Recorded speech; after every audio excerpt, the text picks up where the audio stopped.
Bonjour aux élèves du baccalauréat première année. Donc je vous propose un deuxième devoir corrigé sur la première partie. Donc vous avez déjà des séries corrigées, des cours détaillés et aujourd'hui je vous propose un devoir sur le travail et sur la quantité de matière. Bien, voilà les exercices que je vous propose. L'exercice 1, il s'agit de calculer le travail des forces d'un corps en translation. Donc vous avez un corps qui se déplace sur un plan incliné, ensuite sur un plan horizontal, ensuite sur une partie circulaire. Donc on va dans la longueur AB, BC et la longueur et le rayon du cercle. Les angles alpha est égal à 30, le rayon est égal à 1 mètre. Et on vous dit au cours de déplacement de chariot, dans tout ce trajet-là, le corps est soumis à une force de frottement 1,23 Newton. La question, c'est donner l'expression du travail du poids dans chaque partie de la piste, AB, BC et CD, et calculer le travail du poids total entre le point A et le point D. Donc j'ai déjà traité un exemple très similaire dans une vidéo précédente. Ensuite, déduire la nature de ce travail. Deuxième question, calculer le travail de la réaction et de la force de frottement, là aussi, durant le trajet AD et donner aussi la nature de chaque travail en justifiant votre réponse. Donc là, c'est un cas de translation. Maintenant, c'est un cas de rotation. Donc vous avez ici un treuil de rayon petit r égale à 10 cm, donc c'est un système de manivelle qui permet de soulever des poids sur un plan incliné. On vous donne la longueur L du manivelle, c'est-à-dire de là à là, 50 cm, et la force F, on dit qu'elle est perpendiculaire au manivelle. Donc la masse du corps, c'est 50 grammes, l'angle alpha, c'est 30 degrés, et voilà les questions. On vous dit de calculer la valeur de la force F pour qu'au cours de la montée, lorsque le corps solide se déplace sous l'effet de cette force, le mouvement de ce solide est uniforme, rectiligne uniforme. Donc, quelle est la relation? Que vérifient les forces dans le cas d'un mouvement rectiligne uniforme? Deuxième question, quel est le travail effectué par la force F quand la manivelle tourne de 20 tours? Donc là, on est dans le cas d'une rotation. Troisième question, quelle est pendant ce temps-là la distance parcourue par la masse? Là aussi, c'est une question classique. Si la poulie tourne d'un nombre de tours bien déterminé, quelle est la distance parcourue par le solide S? Ensuite, on vous dit le treuil tourne pendant 10 tours. Le couple moteur fournit un travail, c'est-à-dire on a remplacé la manivelle par un couple moteur. Et on vous dit que le treuil tourne de 10 tours, le couple moteur fournit un travail égal à celui effectué par la force, c'est-à-dire qu'on a déjà calculé avant. D'accord? Donc, calculer le moment du couple de son moteur. Et enfin, la vitesse angulaire du treuil est égale à 1 tour par seconde. Quelle est la puissance du couple moteur? Donc, on va essayer d'appliquer en fait toutes les formules essentielles que nous avons vues dans le cours de travail d'un solide ou bien des forces qui sont dans le cadre d'une rotation. Ensuite, deux exercices de chimie, un plus simple et un relativement simple, on verra. Donc on va traiter le paracétamol, donc c'est Doliprane, et obtenu à partir d'un composé que j'appelle A, CH3CO2O, et d'un composé B qui est H2N, C6H4OH. En solution dans l'acide éthanoïque. Donc l'essentiel, on mélange A et B dans l'éthanoïque et on obtient le Doliprane. On vous dit au cours d'une séance de travaux pratiques, on utilise M1 qui est égal à 3,10 g de la solution B, du corps B, et un volume 4,2 ml du corps A, qui a pour masse volumique 1,08. Donc pour le premier, on vous donne sa masse. Pour le deuxième, on vous donne son volume et sa masse volumique. Calculez les quantités de matière de chaque composé, A et B. Ensuite, après purification du mélange et séchage, on obtient une masse M3 du paracétamol. Voilà la formule chimique du paracétamol que j'ai noté ici, le corps C. calculer la quantité de matière de paracétamol obtenue. Donc, exercice très simple. Là où il faut faire attention, quand on travaille, on vous donne le pourcentage massique. On vous dit, en préparation d'une solution d'ammoniac, l'étiquette d'un flacon commercial qui contient une solution d'ammoniac comporte des indications suivantes. La densité et le pourcentage massique. En masse, c'est 28%. Qu'est-ce que c'est que le pourcentage massique? Pour ceux qui ne l'ont pas fait, vous prenez un solité, par exemple du sel, vous prenez 3 grammes du sel, vous les mettez dans 1 litre d'eau. 1 litre, c'est 1 kg. Donc, la solution dans ce cas, c'est l'eau. Et le solité, c'est le sel. Et si on a mélangé 3 grammes dans 1 litre, le pourcentage massique du sel, ce sera 3%. Donc, ça signifie un pourcentage massique, c'est la masse de solité divisé par la masse de la solution. Question, quelle est la concentration molaire du solité apporté dans cette solution? Il faut exprimer la concentration molaire en fonction de P, de la densité et de la masse molaire de la solution. Indiquer le mode opératoire. Maintenant, une fois qu'on a déterminé la concentration de cette solution-là, on va voir que c'est une concentration qui est très très élevée. On vous dit, à partir de cette solution, on veut préparer une solution S1 de volume 200 ml et de concentration C1 égale à 0,50 mol. D'écrire la méthode qu'il faut suivre. D'abord, il faut déterminer quel volume on va prendre de cette solution-là, d'accord, de concentration déterminée pour préparer un volume V1 de concentration C1. C'est en fait le principe de la dilution. Très bien. Donc, on va commencer par la chimie. Vous allez voir, il y a quelques exercices très simples. Par exemple, l'exercice 3, au cours d'une séance de travaux pratiques, on vous donne la masse du corps A et on vous dit quelle est la quantité de matière du corps B, par exemple, et on vous dit quelle est la quantité de matière du corps B. Donc, si on connaît la masse, il suffit de déterminer sa masse molaire. Donc, je vous laisse le soin de calculer la masse molaire de tout ça, sachant que pour l'hydrogène, c'est 1 gramme, l'azote, c'est 14, le carbone, c'est 12, et l'oxygène, c'est 16. Et si vous faites le calcul, vous allez trouver 109. Donc, le nombre de moles, c'est la masse divisé par la masse molaire. Et ça va vous donner 28,4 millimoles. C'est ou bien 10 puissance moins 3 moles par litre. Nombre de moles. Il n'y a pas de moles par litre, c'est le nombre de moles ici. Ce n'est pas la concentration. Donc là, c'est millimoles, nombre de moles. Maintenant, pour le corps A, on nous donne, qu'est-ce qu'on nous donne? On nous donne la masse volumique et on nous donne le volume. D'accord?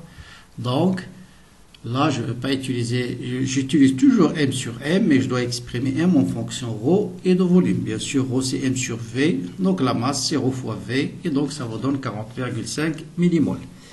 Maintenant, le doliprane qu'on a préparé, sa masse c'est 2,41 grammes. On vous donne la formule de doliprane, donc vous calculez sa masse molaire. Donc je vous laisse le soin de faire ce petit calcul. Vous allez trouver 151 et donc le nombre de moles c'est 16 millimoles. Donc là c'est juste des applications classiques du nombre de moles. Passons au quatrième exercice.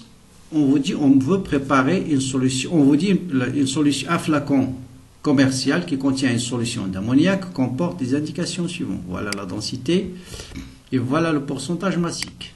Et on veut calculer la concentration molaire du solité apporté dans cette solution, c'est-à-dire concentration molaire de NH3. Bien, donc je vous donne la démonstration, mais après, il faut apprendre cette formule et l'utiliser. Qu'est-ce que c'est que le pourcentage massique? Comme je disais, le pourcentage massique, c'est la masse du solité divisé par la masse du solution. Là, vous prenez un solide, vous le mettez en solution, et la masse du solide divisée par la masse de la solution vous donne son pourcentage massique. Je vous donne l'exemple tout à l'heure du sel. Donc, on vous donne la densité ici. La densité c'est quoi? C'est ρ de la solution divisé par ρ de l'eau. D'accord? On vous donne la densité de la solution d'ammoniac. Par définition, la densité c'est ρ de la solution divisé par ρ de l'eau. ρ de la solution c'est quoi? C'est la masse de la solution divisée par le volume de la solution. Donc, je peux déduire la masse de solution en fonction de la densité. Donc, la masse de solution, c'est la densité multipliée par le volume de la solution multiplié par ρ de l'eau. Donc je peux déterminer la masse en fonction du pourcentage massique, la masse du solité. Donc la masse, c'est le pourcentage massique fois la densité, fois le volume de la solution, fois ρ de l'eau. Qu'est-ce qu'on cherche nous? La concentration. La concentration par définition molaire, c'est le nombre de moles divisé par le volume de la solution. Le nombre de moles, c'est la masse du solité divisé par le volume, divisé par sa masse molaire. D'accord? Or, il suffit de remplacer maintenant M par sa valeur, PD, volume de solution ρ de l'eau, en simplifiant par le volume de la solution, on arrive à une formule que normalement on établit dans le cours. La concentration molaire, c'est le pourcentage massique fois la densité fois ρ de l'eau divisé par la masse molaire. Relation très importante. Bien sûr, vous pouvez l'appliquer sans la démontrer si vous l'avez fait, sans la démontrer si vous l'avez fait dans le cours. Bien, maintenant on nous donne la densité, on nous donne le pourcentage massique. La masse molaire du NH3, bien sûr, c'est connu. 14 plus 3, c'est 17. Et ρ de l'eau, c'est 1000 grammes par litre. Donc, je remplace ρ par 1000.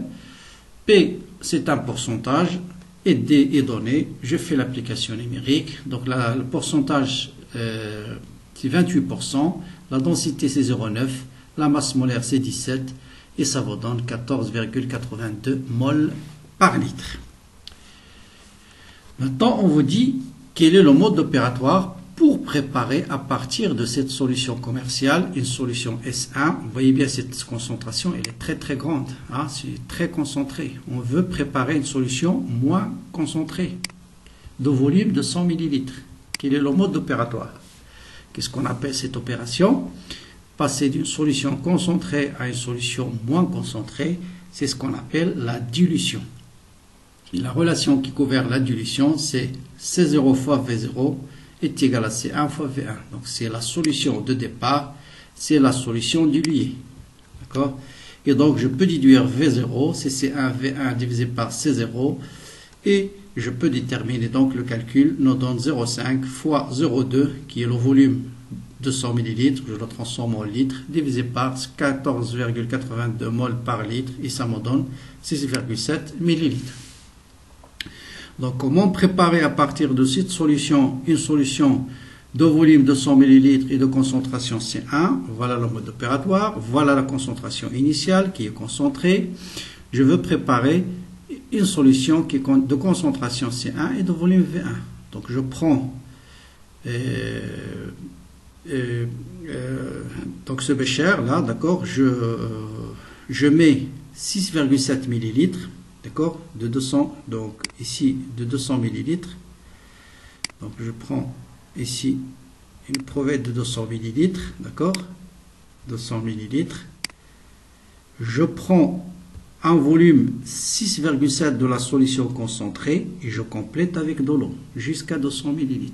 Et comme ça, j'obtiens une solution de concentration 0,5 et de volume de 100 ml.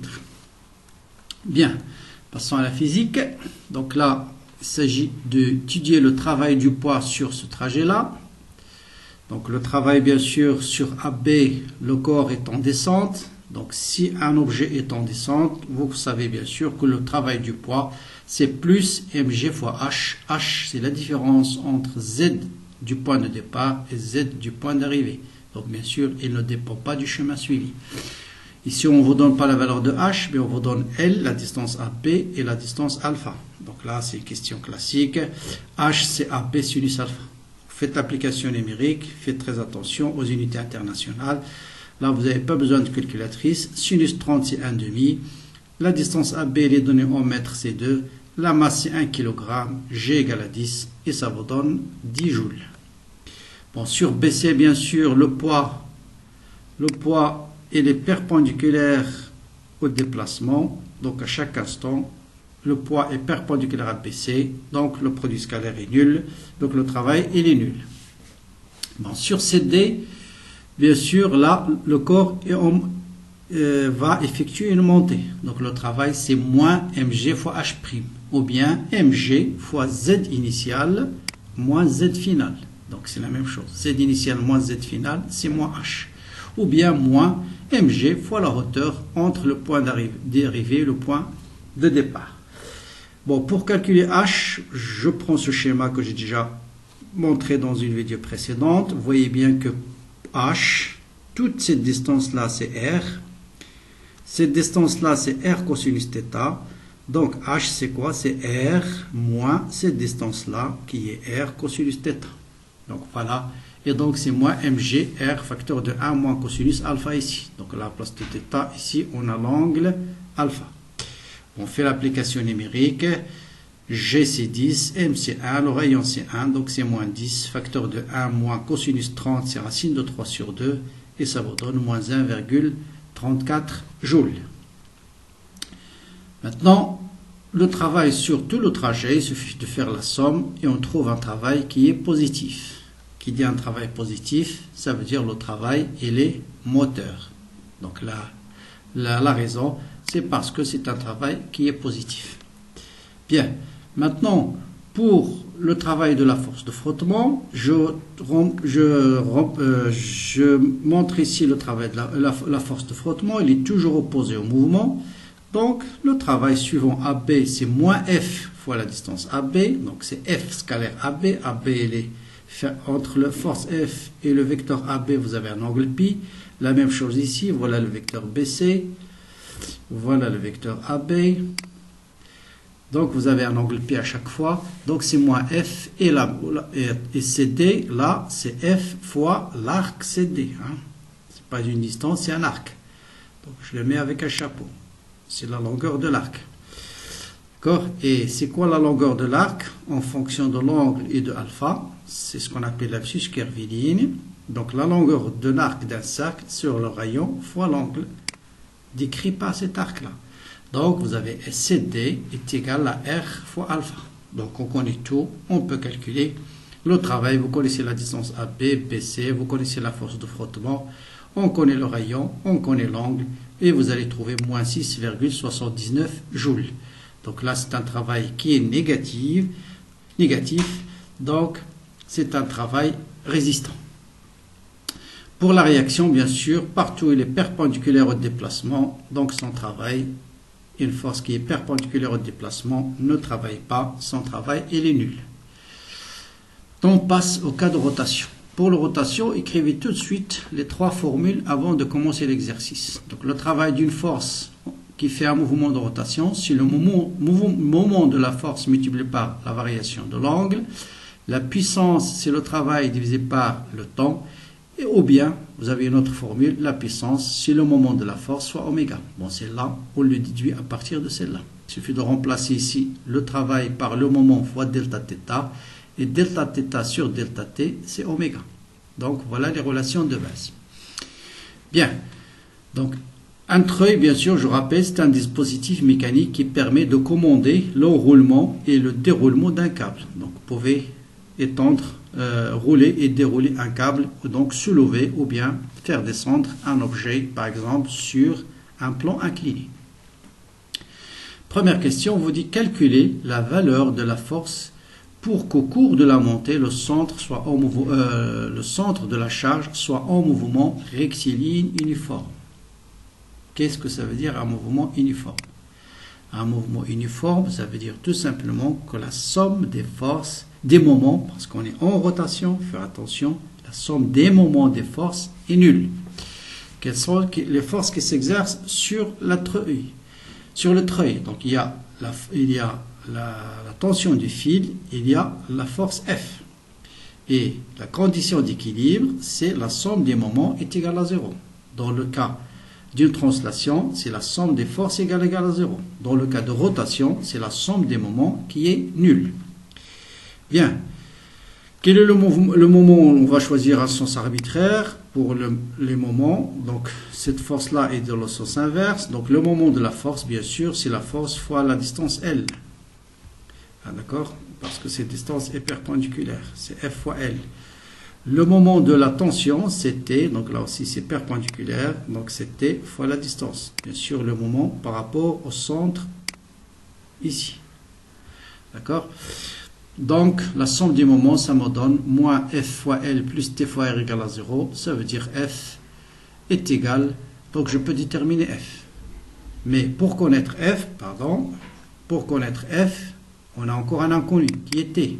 Je ne connais pas la valeur de la tension de ce fil, cette force-là.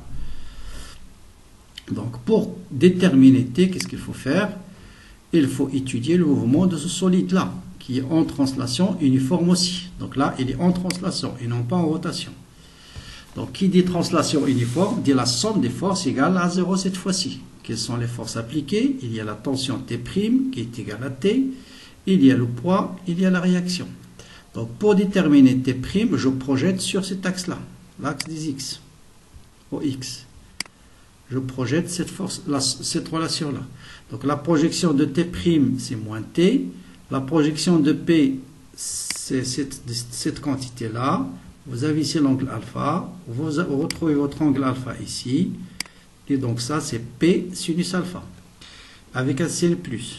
Et la projection de R, c'est 0, parce qu'il est perpendiculaire. Donc, je vais avoir moins T' plus mg sinus alpha, P sinus alpha égale à 0. Donc, T' égale à mg sinus alpha. Je connais alpha. Bien sûr, m est donné g. Donc, je peux déterminer T' qui est égal à T. Je connais R, je connais L. Donc, je peux déduire F. Voilà. L'application numérique, ça me donne 50 newtons. Bien. Maintenant que le travail effectué par la force F, que la manivelle effectue 20 tours. Donc, qu'est-ce qu'on connaît? On connaît la force, on connaît la longueur. Donc, je connais le moment de la force et je connais θ. Donc, je peux utiliser la formule, le moment de la force, le travail de la force, c'est le moment fois delta de θ. Maintenant, le moment, bien sûr, c'est la force fois la longueur L, et delta θ, il faut l'exprimer à partir de cette donnée-là. Donc 20 tours, un tour c'est 2π, 20 tours c'est 20 fois 2π. Je rappelle, un tour complet c'est 2π. Donc il fait 20 fois 20 tours, donc le nombre, la variation de l'angle, ce sera 20 fois 2π, 40π. Puis bien sûr c'est 3,14. L'angle doit être en radians, dans les unités du système international. Donc 50 fois la longueur qui est 0,5 fois 40π, ça vous donne 3141 joules. Maintenant, quelle est pendant ce temps-là la distance parcourue par la masse? Donc remarquez ici, si la longueur ici sur la treuille, le fil ou bien le câble a fait cette distance-là, le solide là va augmenter exactement de la même distance. Donc la distance parcourue, c'est en fait quelle est la distance, la longueur parcourue pendant la rotation.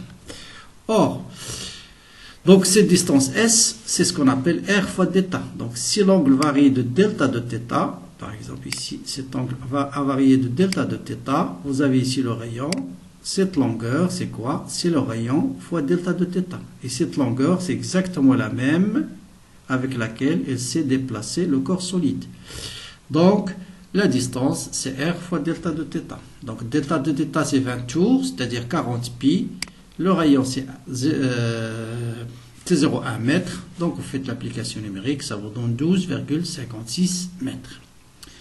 Maintenant, on a remplacé cette force-là par un moteur qui fournit exactement, le couple moteur fournit un travail égal à celui effectué par la force, c'est-à-dire le même travail qu'on a déjà calculé. Et on vous demande de calculer le moment de ce couple moteur, sachant que cette fois-ci, pour effectuer le même travail, le treuil a tourné uniquement de 10 tours, et non pas de 20 tours comme tout à l'heure. Donc on connaît le moment de la force, on connaît delta de θ, donc je peux déterminer le travail tout simplement par le moment de la force fois delta de θ. Donc le moment de la force, donc calculer le moment du couple, donc le moment du couple, c'est le travail divisé par delta de θ. Le travail, c'est celui qu'on a calculé tout à l'heure, et delta de θ maintenant, c'est 10 tours. 10 tours, un tour c'est 2π, 10 fois 2π, ça vous donne 20π, et ça vous donne 50, l'unité bien sûr, c'est newton mètre. Le moment de la force, c'est la force fois longueur, donc newton fois mètre. Enfin, on vous dit la vitesse angulaire, c'est 1 tour par seconde. Quelle est la puissance du moteur? Là aussi, il suffit de chercher la relation qui lie la puissance au moment. Donc la puissance, c'est le moment de la force fois oméga. Je connais le moment, je connais la fréquence angulaire, la vitesse angulaire, donc je peux déterminer la puissance, bien sûr, Celle-là, c'est en newton-mètre, celle-là en radian par seconde, et la puissance, il est en watts. Ça me donne 314 watts. Donc voilà pour ce devoir. Donc bien sûr, vous avez d'autres devoirs sur la chaîne. Et bon courage, bien sûr, et à bientôt pour d'autres contributions. Laissez-moi des commentaires, des questions si vous en avez, et à très bientôt.